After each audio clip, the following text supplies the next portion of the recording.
ও আমার মেয়ে ফাতেমা, আমি ক্রোধের নবী নই, আমি রহমতের নবী, আমি ক্ষমা করার নবী, প্রতিশোধের এমন নবী নই। তারা আমাকে চিনতেই পারেনি, না চিনে আঘাত করেছে।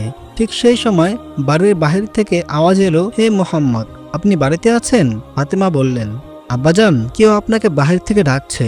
নবী মুহাম্মদ সাল্লাল্লাহু আলাইহি ওয়াসাল্লাম বাইরে এসে দেখলেন সেই ইহুদি দাঁড়িয়ে আছে, তার হাত কাটা এবং রক্ত ঝরছে। ইহুদি কাঁদতে কাঁদতে বলল, ইয়া রাসূলুল্লাহ, আপনি আমাকে ক্ষমা করে দিন, আমার দ্বারা অনেক বড় পাপ হয়ে গেছে। নবীজি জিজ্ঞাসা করলেন, হে ইহুদি, তোমার কি হয়েছে?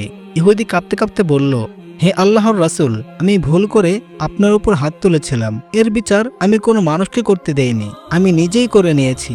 আমি আমার হাত কেটে ফেলেছি, কারণ যে নবীর শরীরে মাছি পর্যন্ত বসে না সেই নবীর উপর আমি হাত তুলেছিলাম, তাই আমি নিজের হাত নিজেই কেটে ফেলেছি। তখন নবী মুহাম্মদ সাল্লাল্লাহু আলাইহি ওয়াসাল্লাম ইহুদিকে বললেন, হে ইহুদি, তোমার নিজের হাত কাটার কি দরকার ছিল? আমি তো তোমাকে আগেই ক্ষমা করে দিয়েছি। নবীজির কথা শুনে ইহুদির চোখে জল চলে এলো। সে কাঁপতে কাঁপতে বলল, হে নবী, আপনার মতো মানুষ এই পৃথিবীতে আর কেউ নেই।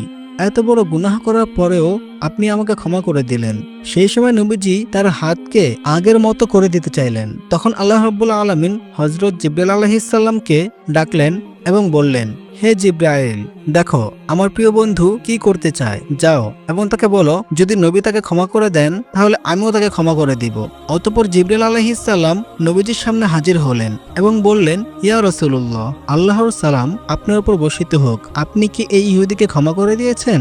নবীজি বললেন, হে জিবরাইল, আমি গজবের নবী নই, রহমতের নবী, আমি প্রতিশোধ গ্রহণকারী নবী নই, আমি ক্ষমা করে দেওয়ার নবী। হ্যাঁ, আমি একে ক্ষমা করে দিয়েছি, আর আমি চাই যে আল্লাহ তাআলাও একে ক্ষমা করে দিন এবং এর হাত আবার ঠিক করে দিন। তারপর নবীজি আল্লাহর হুকুমে নিজের মোবারক লালা সেই কাটা হাতে লাগালেন এবং কাটা হাত জোড়া লাগিয়ে দিলেন।